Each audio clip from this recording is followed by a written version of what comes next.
CPM జాతీయ ప్రధాన కార్యదర్శి సీతారాం యేచూరి భౌతిక కాయాన్ని ఎయిమ్స్ కు అప్పగించారు కుటుంబ సభ్యులు.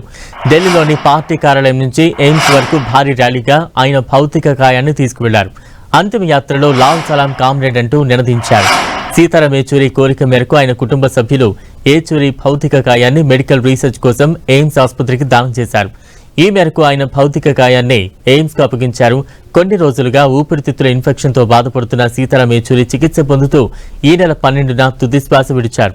అంతకుముందు కమ్యూనిస్టు పార్టీ శ్రేణులు అభిమానుల సందర్శనార్థం ఢిల్లీలోని సిపిఎం ప్రధాన కార్యాలయంలో యేచూరి భౌతిక కాయాన్ని ఉంచారు.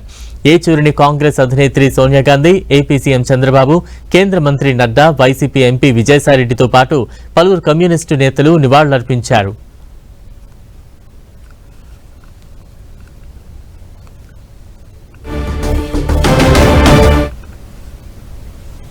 పార్టీ ప్రధాన కార్యదర్శి కామ్రేడ్ సీతారాం యేచూరి గారు ఈ సమయంలో మరణించడం చాలా బాధాకరమైన విషయం.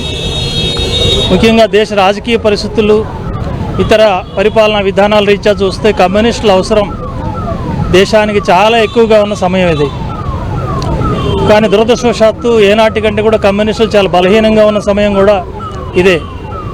ఇట్లాంటి పరిస్థితుల్లో రాబోయే 24వ పార్టీ మహాసభలో ఏదైతే మద్రాసులో జరగబోతోందో 2025 ఏప్రిల్లో, ఆ మహాసభలో ఈ పరిస్థితుల గురించి చర్చించడానికి, తగిన ప్రత్యామ్నాయ విధానాలు రూపొందించడానికి ప్రయత్నం సాగుతున్న తరుణంలో దానికి నాయకత్వం వహించి తీర్మానాలు కానీ రిపోర్టులు కానీ తయారు చేయాల్సిన కీలకమైన ప్రధాన కార్యదర్శి బాధ్యతలో ఉన్న సీతారాం గారు మరణించడం పార్టీకి చాలా పెద్ద దెబ్బగా భావిస్తున్నాం.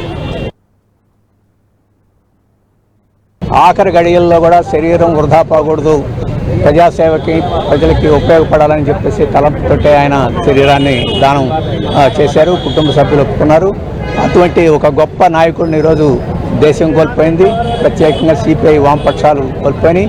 ఈరోజు ఆయన నిర్వహించిన పాత్ర, ఆయనకు వచ్చే సంతాప సందేశాలని, ఆయన భౌతిక ఆయన దర్శించే వారిని అందరిని చూస్తే ఆయన దేశ రాజకీయాల్లో ఎంత కీలక పాత్ర నిర్వహించారో మనకి స్పష్టంగా అర్థమవుద్ది.